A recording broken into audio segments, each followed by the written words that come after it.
do we have a chance to arrive at sustainability? From a scientific point of view, the resource potential, the potential to live prosperous lives in the future is phenomenal. Nature gives us more than 10,000 times as much energy from the sun than the whole global expenditure of energy today. We can just go on and demonstrate huge possibilities and potentials from nature's point of view. This means, in fact, that we can increase life quality all around the world within sustainability constraints, within those sustainability principles. What cannot happen, though, is that we go on living our lives the same way we are today. We need new types of technologies and new cultures that already exist, but we need to expand them and let them grow. And so the problem is not physical. The problem is not environmental. The problem is in ourselves and in our own way of dealing with it intellectually and together. We must start to talk with one another in a new way, seeing the world in another way, so that we can become innovative.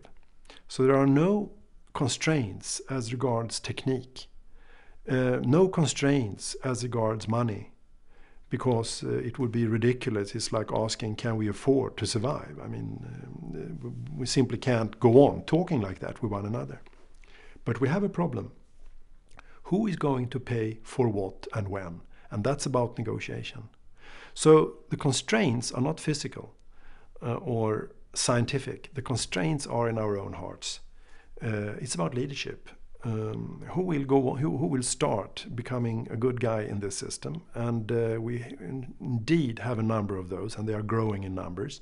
So the problem is, will they grow fast enough in numbers to save the rest of us? Or will the leadership not be there in time? And my guess is of no more value than anybody else. The most hope is, without any doubt, given to me by role models that are actually doing this in concrete life. Role models like businesses and municipalities, mayors, CEOs, wonderful management teams who are actually not only talking about it or doing science about it as I am, but actually doing it in concrete life. There's no other way to really arrive at transition and change but through role models doing it. No matter how beautiful you talk about it, no matter how convincing you are when you write papers and documents, it won't change anything. But when those bold people who understand that we must change actually start to do it and risk being interpreted as nerds or strange people who are living in another world or so, when they start doing it, that's what gives me hope. And I am more or less spending my time and hanging out with those people all the time, which is very fortunate.